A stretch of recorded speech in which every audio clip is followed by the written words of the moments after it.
Hello and welcome to Gab with Alisa Profiles. We have a really terrific program for you today. We're going to profile a gentleman from Calvert County that gives his life to the wildlife in our area. We'll tell you all about it. I guarantee you're going to want to sit back and enjoy this program, grab a cup of something warm to drink and kick back because it's going to be a great show. We'll be back in a moment. You're watching Metrocast Channel 10.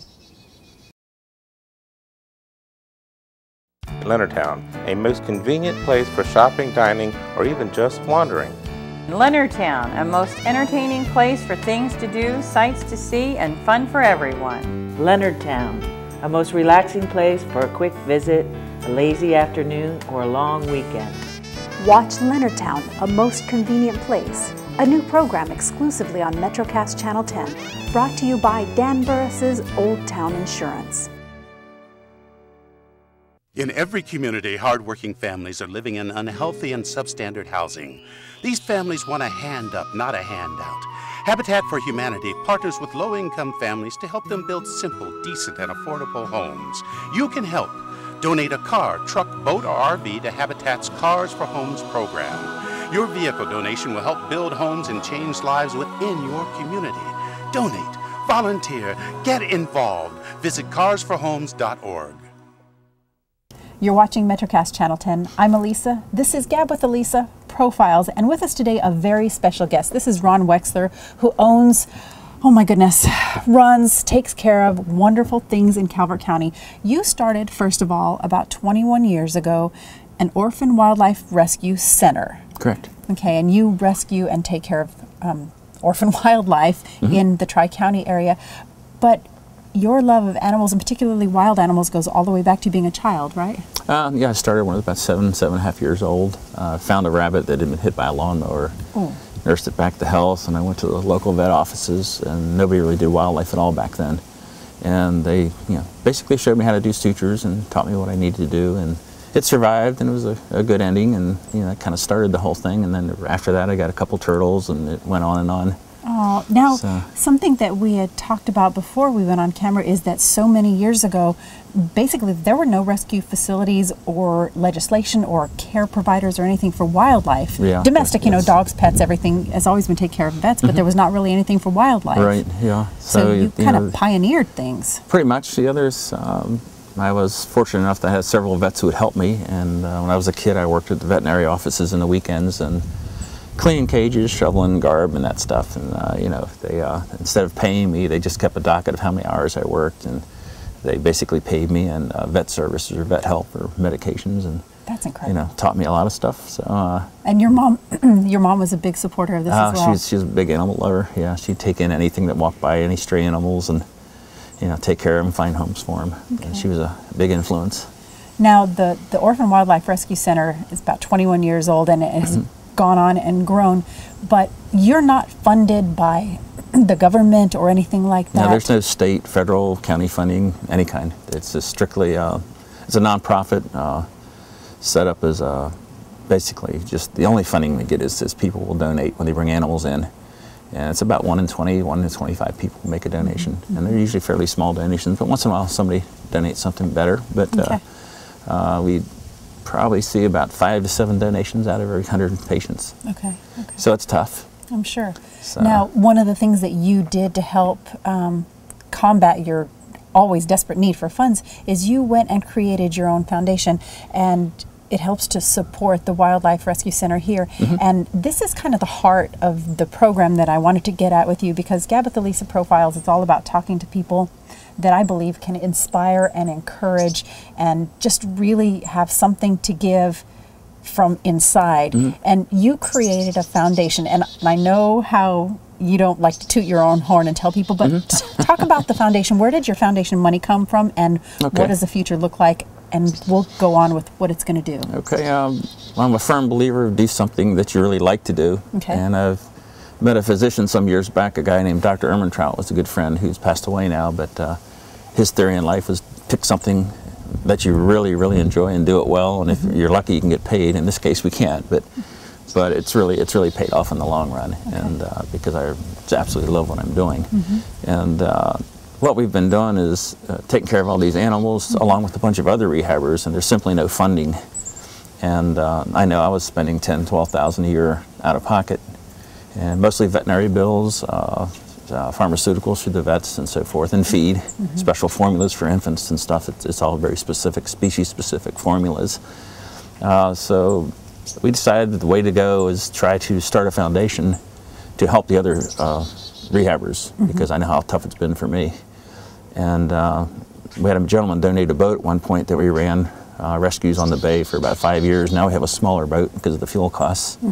So we sold the boat, but along with that, I've rolled over my retirement. I've rolled over my house, my life savings, and the retirement. I'll have a retirement for 10 years, and it'll throw money in for 10 years. So hopefully somebody can continue here, but that's not, you know, set in stone yet. But we have enough funds in there that we can provide, you know, 8, 10, 12 grants a year to other wildlife rehabbers that are new ones. Some of the ladies that are in here today, that they're learning, and a couple of them have their license applications already. They're already apprentices through the state. We're licensed to teach and train for state, federal, and in 55 colleges and universities. We're certified for them. And we're trying to get certification for veterinarians right now through the Maryland Veterinary Association, where the vets that come and take classes about emergency wildlife care and treatment.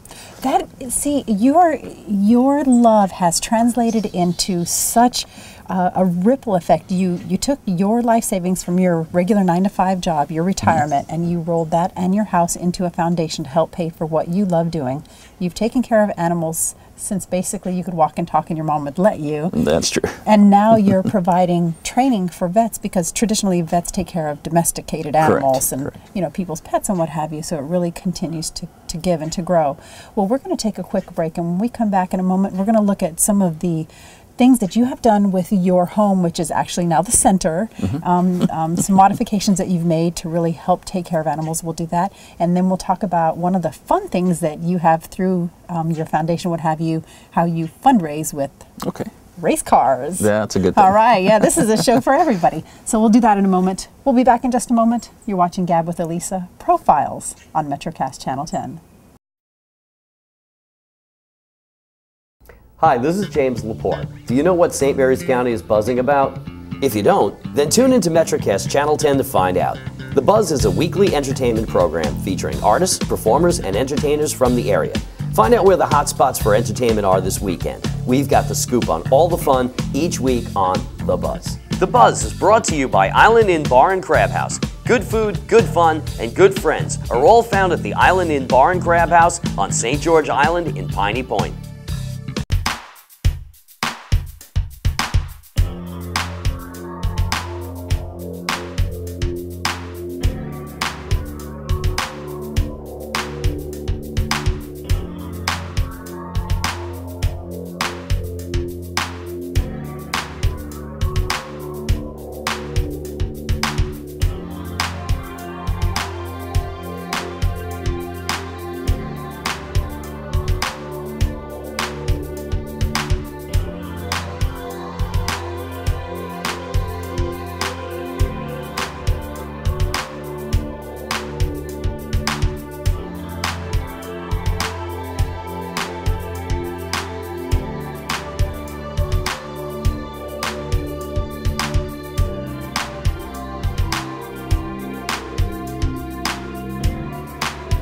Turn us on at www.phoenixintermediate.com.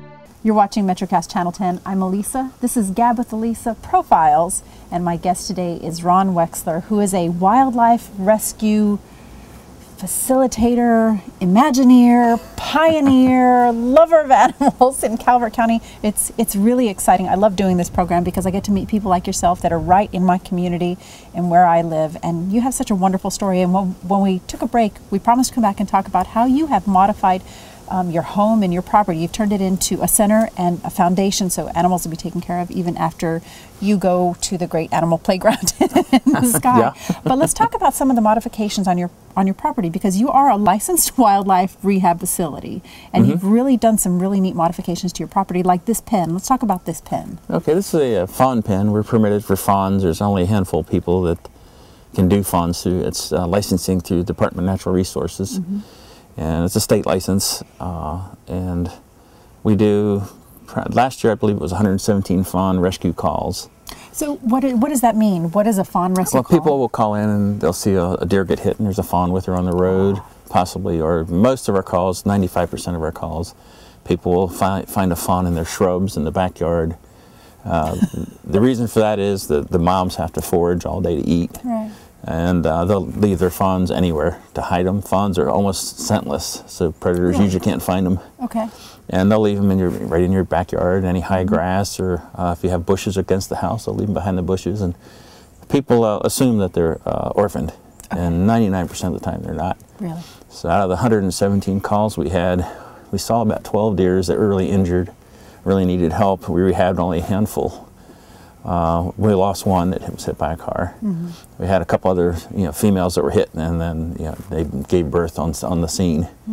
Or, you can do a C-section, something like that if we have to. Okay. And the fawns make it as long as, it's like usually with the doe that's been hit in the head, the fawns usually make it if they're anywhere near birthing time. But people think they're abandoned or think that they're orphaned, and almost all those deer, I'd say it's like 90-something out of 100, we take them back. And we have one of our volunteers sit there all day until mom comes back. Oh, and it's almost always, okay, good. And sometimes the people have them for a week, and then the mom's, is still looking, and she's out there crying and carrying on. It's a sad thing because she wants her baby back. Of course, absolutely. And it's really tough that people think they're helping, and that's good to try to help animals. We love those people, but at the same time, they don't realize they're really, need a little more information. Stealing the baby, Right. That they're really, stealing a baby from its mom, and the mom's gone crazy looking for it. Absolutely. And this pen on your property, you've built it for those ones that do need the help, and correct. You're able to keep them and protect them and take care of them here. The other thing that you have built on your property is called a pre-flight pen. Is that what you call it? Yeah, we have pre-flight pens. We have one over in this side of the building that's for waterfowl. Then we have a couple flight pens and holding pens in Calvert Marina for waterfowl. Okay. Matt Gambrell runs the marina down there, and he's worked with us for 15 years. In fact, he gives the boat slip for our rescue boat and all that kind of stuff. He's been really helpful, and he's been on our board before.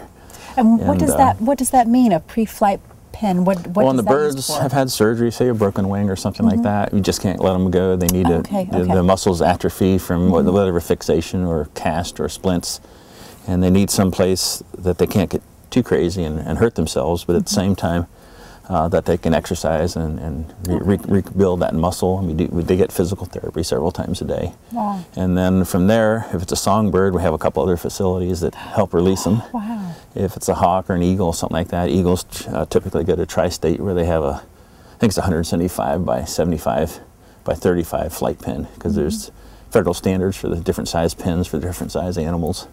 And a lot of your animals that come in here, if they are able to be rehabilitated and healed and what have you, then they're released back into the wild. But you also have a really neat network of people that you work with if they have to go to a special facility like an academic institution, or people that take care of animals that cannot be released because their injuries are so grievous. Yeah, we have 9 vets that volunteer on a routine basis. Okay. We have 6 veterinarians on our board. We're very fortunate to have that in a lot of specialty fields. Exotics veterinarian, we've got ophthalmologists and so forth. Okay. And we've just been very fortunate to have that many vets. It's incredible what you've been able to do over the course of the last 21 years. You've got the Wildlife Rescue Center. You created a foundation out of your own retirement, out of donations that people have given you. And this is not a Monday through Friday 9 to 5 job, is it? No, it's turned into life. Yeah, every day. Right. We have 3 or 4 volunteers every day come in to work with the animals, and they're all seeking licensing through the state or the federal government, or they're student interns or veterinary students coming in the summer, and they need to get certified and get their classes in and hands-on experience. Absolutely. And we work with 55 colleges and universities nationwide, and goodness. And they pre-certify our classes, and the students get up to 12 to 15 hours credit during the summer. Okay. And mom and dad still have to pay tuition, but we're certified to train them. That's great. And they test out and they do well. Okay. You've really got a heck of a program going on, and what I really have enjoyed about having you on this program is you're right here in our backyard of St. Mary's County and in Calvert County, and you get animals basically for the entire Tri-County area, right? Yes. Yeah, we serviced 7 counties for a while, but other facilities have built and grown there, and now we're trying to help them with the foundation, help provide funding for them. Good. All right, well, we're going to take a quick break, and when we come back in a moment, you can see just the love and the passion and the compassion that this organization has, and all of the things that Ron has done and developed. And sometimes you got to wonder, what does he do to blow off steam? We'll find out how he blows off steam and also helps raise funds for the foundation and for the organization. We'll do that in a moment. You're watching Gab with Alisa Profiles with Ron Wexler on Metrocast Channel 10.